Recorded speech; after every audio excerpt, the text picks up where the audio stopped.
जय हिंद प्यारे बच्चों। उम्मीद करता हूं सारे लोग बहुत अच्छे से होंगे। बच्चों, पूरे साल भर पढ़ाई कर ली है हमने, बहुत सारे टेस्ट दे लिए हैं, बहुत सारी गलतियां भी कर ली है हम लोगों ने, लेकिन अब समय आ गया है कुछ बढ़िया करने का। मुझे लगता है कि ऐसे बच्चे भी हैं जिन्होंने पूरे साल भर खूब पढ़ाई करी है लेकिन इस समय परेशान हैं।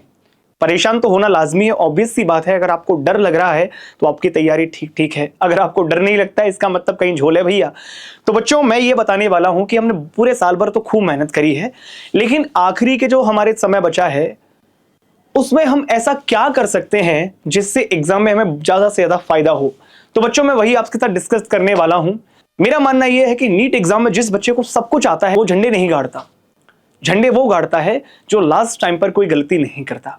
तो बच्चों, हम डिस्कस करने वाले हैं ऐसी कुछ 7-8 दिनों की स्ट्रेटजी जो आपको बहुत अच्छे मार्क्स ला सकती है। तो बच्चों, आइए मेरे साथ समझिए कि हम लास्ट के 7-8 दिनों में क्या कर सकते हैं जिससे हमारे बढ़िया मार्क्स आ जाए।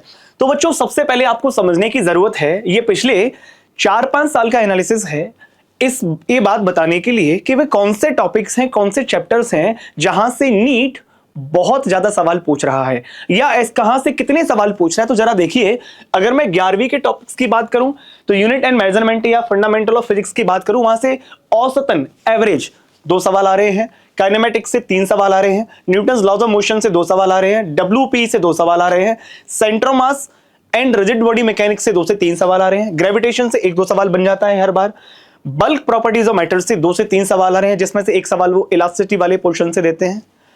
फिर मैं बात करूं आपसे फिजिक्स ऑफ हीट की, तो बच्चों वहां से आते हैं 3 सवाल, एसएचएम वेव से आते हैं 2 सवाल, ठीक है भैया। फिर अगर मैं 12वीं की बात करूं तो बच्चों इलेक्ट्रोस्टैटिक, चूंकि 12वीं का पलड़ा थोड़ा भारी होता है 11th के कंपैरिजन में, तो 12वीं को तो मुझे लगता है सारे बच्चे बहुत अच्छे से करके जाते हैं। तो अगर मैं 12वीं की बात करूं तो इलेक्ट्रोस्टैटिक से औसतन 3 से 4 सवाल देखने को मिल रहे हैं, जिसमें मैंने कैपेसिटेंस भी शामिल कर लिया है। करंट इलेक्ट्रिसिटी से 3 सवाल, मैग्नेटिज्म से 3 से 4 सवाल, ईएमआई एसी ईएमडब्ल्यू से 3 से 4 सवाल, ऑप्टिक्स से 3 से 4 सवाल, मॉडर्न फिजिक्स से 3 से 4 सवाल और सेमीकंडक्टर से 2 से 3 सवाल। अब बच्चों, इसमें ये जो है ना, ये वाले ये बहुत जरूरी है। ये 3 टॉपिक तो मुझे लगता है 12वीं के राजा है, कम समय में होने वाले हैं और यहां से बढ़िया सवाल पूछ रहे हैं। इसके आगे की बात करते हैं तो मैं आपको ये बताना चाह रहा हूं कि 11th क्लास के वो इंपॉर्टेंट टॉपिक्स क्या हैं जिनको हमें पढ़ना ही पढ़ना है, या आपने बच्चों पढ़ तो लिया ही होगा सारा, इन पर एक बार आप और गौर कर लिएगा क्योंकि यहां से सवाल बन रहे हैं। फंडामेंटल ऑफ फिजिक्स से सबसे पहले मुझे लगता है वर्नियर कैलिपर और स्क्रू गेज से बेटा वो एक सवाल पूछ ही रहा है, हर बार पूछ रहा है, और एक सवाल वो एरर प्रोपगेशन से, ठीक है। तो यहां से एक सवाल। काइनेमेटिक्स की बात करें तो मोशन अंडर ग्रेविटी, और बच्चों बात करें तो प्रोजेक्टाइल मोशन से एक सवाल पूछ लेता है वो, तो यहां से सवाल पूछने के चांसेस बहुत ज्यादा हैं, है ना। फिर अगर मैं लॉज ऑफ मोशन की बात करूं तो इंक्लाइन प्लेन ब्लॉक प्रॉब्लम्स या पुली प्रॉब्लम्स, अगर आप यहां ऐड करो तो पुली प्रॉब्लम्स भी आती जाती हैं, ठीक है। अच्छा, ये पुली प्रॉब्लम जो है बहुत ज्यादा नीट में देखने को नहीं मिली, लेकिन मुझे इस बार लग रहा है कि नीट में इसके आने के चांसेस बहुत ज्यादा हैं, ठीक है, with friction and without friction.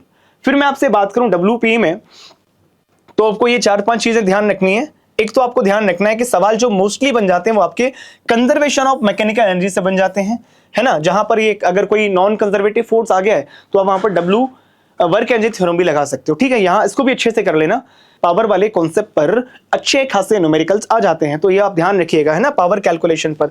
फिर वर्टिकल सर्कुलर मोशन में सवाल आ रहे हैं बच्चों, वो आपसे ये पूछते हैं कि आपको पता ही है यहां से कितनी वेलोसिटी देके छोड़े तो यहां पर पहुंच जाए, या फिर यहां पर इतनी वेलोसिटी दे दी तो बताओ इस पॉइंट पर टेंशन क्या होगी, वेलोसिटी क्या होगी, यहां किसी पूछ लेते हैं, तो ये वाली चीज आप ध्यान रखिएगा। आ जाओ इसके बाद 11 के, अगर मैं बात करूं सेंटर ऑफ मास से, रिजिड बॉडी मैकेनिक्स से, तो सेंटर ऑफ मास में बेटा सेंटर ऑफ मास के ही सवाल खूब पूछे जा रहे हैं, है ना।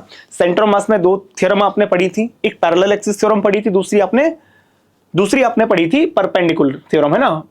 फिर अगर बात करें तो मोमेंट ऑफ इनर्शिया से भी सवाल आ रहे हैं और टॉर्क कैलकुलेशन से सवाल आ रहे हैं, तो इसको भी आप देख कर जाइएगा।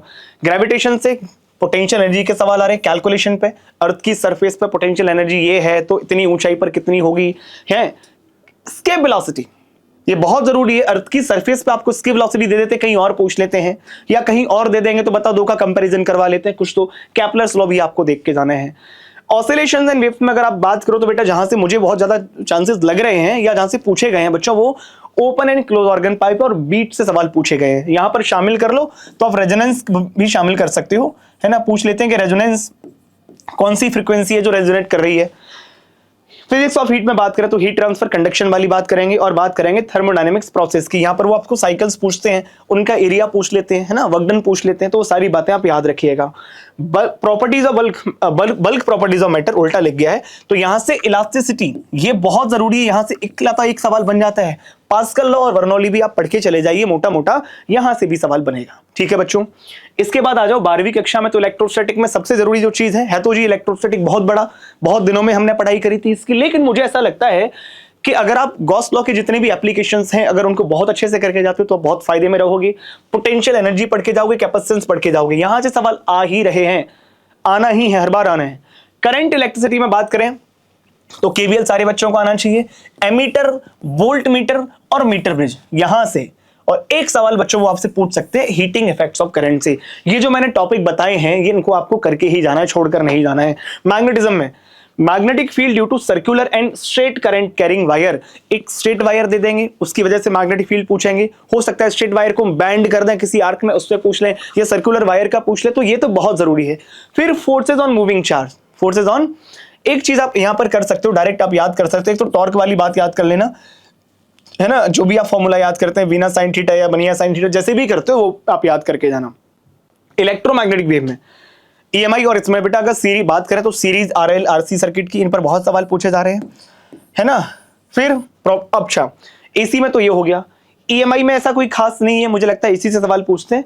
अगर मैं बात करूं आपसे उसमें इलेक्ट्रोमैग्नेटिक वेव्स में, तो बेटा इलेक्ट्रोमैग्नेटिक वेव्स में वेव्स की प्रॉपर्टी आप ध्यान रखिएगा। वेव इक्वेशन से सवाल पूछ रहे हैं, सीधा सीधा आपको एक वेव की इक्वेशन दे देंगे और पूछेंगे बताओ वेव कौन सी डायरेक्शन में जा रही है, या इलेक्ट्रिक फील्ड कंपोनेंट ये है तो मैग्नेटिक फील्ड कंपोनेंट क्या होगा, या मैग्नेटिक फील्ड किस डायरेक्शन में जा रहा होगा, या फिर E बराबर B/C, इस पर सवाल पूछे जा रहे हैं। फिर इसके बाद बात करें तो ऑप्टिक्स में तो भैया मुझे लगता है लेंस के कॉम्बिनेशन से, पावर से सवाल आ रहे हैं। प्रिज्म से, प्रिज्म एक अच्छा टॉपिक है, कम समय में हो जाना है। कंपाउंड माइक्रोस्कोप और टेलीस्कोप, इसको तो छोड़कर नहीं जा रहे हैं। विगत 3-4 सालों से हर साल एक सवाल यहां से पूछ रहे हैं। फिर वेव ऑप्टिक्स में आ जाओ तो YDST सवाल पूछ रहे हैं, है ना, और वो पूछ रहे हैं डिफ्रैक्शन सवाल, यहां से वो सवाल ज्यादा पूछते हैं। फिर बच्चों बात करें मॉडर्न फिजिक्स की, तो मॉडर्न फिजिक्स में गिनी चुनी 4 चीजें जहां से सवाल बहुत ज्यादा बन जाते हैं। वो है एक तो फोटो इलेक्ट्रिक इफेक्ट की इक्वेशन, दूसरी है Bohr model and hydrogen spectrum, radius of nucleus और बाइंडिंग एनर्जी। ये चारों टॉपिक वो टॉपिक है जो एक अच्छे बच्चे को आना चाहिए, छोड़कर नहीं जाना है। सेमीकंडक्टर तो है ही भाई राजा बाबू, PN junction and zero diode सवाल पूछेंगे, रेक्टिफायर और लॉजिक गेट सवाल पूछेंगे। ये वो टॉपिक हैं जो मेन टॉपिक हैं जो आपको छोड़कर नहीं जाने हैं। इसके बाद अगर कुछ मन करता है तो पढ़िए, मुझे लगता है अब पढ़ने की आवश्यकता वैसे है नहीं। इन टॉपिक्स को आपको 100% पढ़कर ही जाना है अगर चाहते हो कि बड़े बढ़िया मार्क्स आ जाए। तो आ जाओ, ऐसे कौन से टॉपिक्स हैं जो कम समय पढ़कर हमें ज्यादा मार्क्स दिलवा देते हैं। वो है भैया मॉडर्न फिजिक्स, है ना, कम समय में ज्यादा मार्क्स। सेमीकंडक्टर है जी, वेव ऑप्टिक्स है, यूनिट एंड डायमेंशन है, work power energy and gravitation है, और है magnetism, current electricity, prism, total internal reflection है। ये भी आप कर सकते हो, ये भी कर सकते हो, है ना। और मैंने वो तो बता ही दिया आपको, टेलीस्कोप माइक्रोस्कोप पढ़कर जाना है, तो वो नहीं छोड़ना है बच्चों। ये वो टॉपिक हैं जो हमें कम समय में अच्छे मार्क्स दिलवा सकते हैं। 7-8 दिन में अगर किसी बच्चे को लगता है कि ये सारे टॉपिक्स मुझे कवर करने हैं, पढ़ने हैं, या मुझे आते तो हैं जी, लेकिन थोड़ी थोड़ी कहीं मुझसे गलती हो जाती है तो उनको ठीक कर ले। ठीक है भैया। उसके बाद कहां से पढ़ें और क्या करें, तो बच्चों मुझे लगता है ये जो समय चल रहा है वो आप उसमें टेस्ट सीरीज दे रहे होंगे, है ना। पहला काम तो यह है कि जो भी आप टेस्ट सीरीज दे रहे हैं उसको बहुत अच्छे से दीजिए। अब ये जो टेस्ट सीरीज में आप दे रहे होंगे, मुश्किल मुझे लगता है 7-8 दिन बचे हैं, तो ये 7-8 दिन इस बात से मत दीजिए कि आपको कितने मार्क्स आ रहे हैं। मुझे लगता है 7-8 दिन जो बचे हैं इसमें आप टेस्ट सीरीज इस उद्देश्य से दीजिए कि पूरे साल भर टेस्ट देने के बाद, पूरे साल भर पढ़ने के बाद, पूरे साल भर जो गलतियां करी टेस्ट सीरीज में अभी तक जो गलतियां करी वो अब गलतियां ना हो। किसी बच्चे के फिजिक्स में 150 मार्क्स आ रहे थे, 130 आएंगे चलेंगे, लेकिन गलतियां नहीं करनी है। ये जो टेस्ट आपके बच्चे हैं इनको इस उद्देश्य से दें कि मार्क्स कम आएगा तो चलेगा, लेकिन गलतियां कम से कम हो। दूसरी, क्लास नोट से आप पढ़ाई कर रहे हैं, मुझे लगता है शॉर्ट नोट से भी पढ़ाई करिए आप, क्योंकि अब इतना समय बचा नहीं कि क्लास नोट्स खोल के देखो क्या क्या लिखा है, सारी शॉर्ट नोट से पढ़ाई करिएगा। एनसीईआरटी की कुछ जरूरी बातें हैं, हमने बच्चों को वीडियो प्रोवाइड कर रखी है, तो वो लाइन बाय लाइन हमने पढ़कर बच्चों को कुछ बातें बताई, तो वो पढ़कर जाइए। और सबसे जरूरी बात है, अगर आप लोगों ने नीट PYQ लगा लिए हैं तो एक बार और देख लीजिएगा उनको, क्योंकि सबसे जरूरी तो वही है। तो इन सारी बातों में जो सबसे दो चीजें जरूरी बता दे रहा हूं मैं आपको। एक तो है टेस्ट सीरीज का एनालिसिस, जो सवाल गलत हो गए थे वो आपको फिर से करने हैं, है ना। टेस्ट सीरीज किस उद्देश्य से देना ये मैंने बता दिया है। और नीट पीवाईक्यू, ये दोनों बहुत जरूरी हैं। लास्ट के 10 दिन में नीट एस्पिरेंट क्या गलती ना करें। तो बच्चों मुझे ऐसा लगता है कि जो अंतिम समय हमारा चल रहा है, क्योंकि बच्चों ने सब कुछ तो लगभग पढ़ लिया है और बच्चे अब कोशिश करते हैं कि बहुत सारे रिसोर्सेज ऐसे मिलेंगे बच्चों को, अभी भटकाव देखने को मिलेगा। आइए 10 दिन में करते हैं नीट की पूरी तैयारी, आइए 24 घंटे में करते हैं नीट की तैयारी। वो इतना भावुक बच्चों को कर देते हैं कि बच्चे परेशान हो जाते हैं और कुछ नया पढ़ने लगते हैं। तो मुझे लगता है कुछ नया पढ़ने की जरूरत नहीं है, कोई नया टॉपिक पढ़ने की आवश्यकता नहीं है। नया टॉपिक पढ़ोगे तो बहुत कंफ्यूजन पैदा होगी और मुझे लगता है नया टॉपिक शुरू करोगे, क्योंकि पूरे साल में हमने वो टॉपिक पढ़ा नहीं, अब पढ़ने से क्या फायदा, 7-8 दिन में क्या बनेगा, तो ना पढ़ें। तो बच्चों बहुत ज्यादा पढ़ाई ना करें, है ना। बहुत ज्यादा पढ़ाई करने से आप नींद कॉम्प्रोमाइज करोगे, वो ठीक नहीं है। बहुत ज्यादा पढ़ाई नहीं करना है। दूसरी बात, ओवर थिंकिंग और पैनिक ना करें। देखो होगा क्या, अब जो 7-8 दिन बचे हैं इसमें इतना हम कूल रहेंगे, शांत रहेंगे, जितना बढ़िया तरीके से हम रहेंगे बेटा उतना अच्छा हमारे लिए होगा। हम बहुत ज्यादा सोचने लगते हैं, हम बहुत ज्यादा ओवर थिंकिंग करने लगते हैं, उससे हम ही परेशान होते हैं। दाई बाई वाले परेशान नहीं होते, हम ही परेशान होते हैं। तो जब परेशानी ही हमें होना है तो मुझे लगता है ओवर थिंकिंग करने का, ये सोचने का कोई मतलब नहीं है। हैवी डाइट और जंक फूड डालें बच्चों को। अक्सर मैं ये कहता हूं कि बेटा ये अंतिम समय चल रहा है और क्योंकि गर्मी भी बहुत ज्यादा पड़ रही है अभी, तो आप एक तो पानी बहुत ज्यादा पिए और घर का शुद्ध खाना खाएं। बाहर का खाना आपको बिल्कुल नहीं खाना है, कोई जंक फूड नहीं खाना है, कोई फास्ट फूड नहीं खाना है, कुछ नहीं खाना है ना। बहुत ज्यादा डाइट लेनी है। अगर आप बहुत ज्यादा डाइट लोगे तो आपको आलस आएगा, नींद आएगा, तो पढ़ाई कैसे होगी। तो ध्यान रखें खाना आपका थोड़ा बैलेंस्ड हो और कोशिश करें कि कुछ हरी सब्जियां खाएं जो कि आपसे नहीं खाई जाती, ठीक है भैया।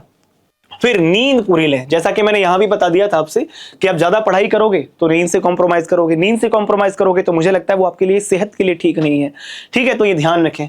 मोबाइल और सोशल मीडिया से दूर रहें। मैंने अभी भी कहा था कि बहुत सारे ऐसे चूरन बेचने वाले लोग आएंगे अभी, है ना। बहुत सारे लोग ये कहते हैं कि भैया चलो 10 घंटे में कराते हैं पूरी तैयारी। ये सबसे बचना है बेटा, क्योंकि सोशल मीडिया पर बहुत सारी भ्रामक जानकारियां होती हैं, बहुत सारे पता नहीं क्या क्या चीजें हैं, आप अजीब सी चीजें वहां देखते हो तो परेशान होते हो उन चीजों से, तो इनसे दूर रहे ना।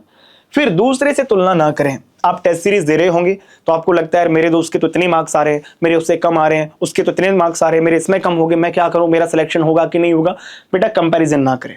कंपैरिजन करके आपका ही नुकसान है। आप तो ये देखो कि 7-8 दिन में मैं क्या अच्छा कर सकता हूं, क्या अच्छा कर सकता हूं जिससे मेरे मार्क्स जो अभी तक आ रहे थे वो बढ़ जाएं, है ना। या फिर मुझसे गलतियां ना हो, इस बात पर चिंता होनी चाहिए। फिर मॉक टेस्ट को इग्नोर ना करें। बच्चे अक्सर सोचते क्या हमने तो पूरे बहुत सारे टेस्ट दे लिए, अब 2-4 टेस्ट छोड़ भी देंगे तो क्या होगा। मुझे लगता है वो टेस्ट आपको देने चाहिए, इस उद्देश्य से नहीं कि आपके मार्क्स कितने आ रहे हैं, इस उद्देश्य से कि हमसे गलतियां कम से कम हों, ठीक है बच्चों। शांत रहो, नियमित रहो, अपने लक्ष्य पर अडिग रहो, सफलता जरूर मिलेगी। मुझे लगता है ये सारी बातें जो मैंने आपको बताई हैं वो आपको समझ आ गई होंगी। एक एक बात पर चिंता करिए, एक एक बात पर गौर करिए। कम समय है लेकिन मुझे लगता है आप बहुत अच्छा इसमें सोचोगे, बहुत अच्छा इसमें करोगे और बहुत अच्छा नीट एग्जाम में करने वाले हो। जय हिंद।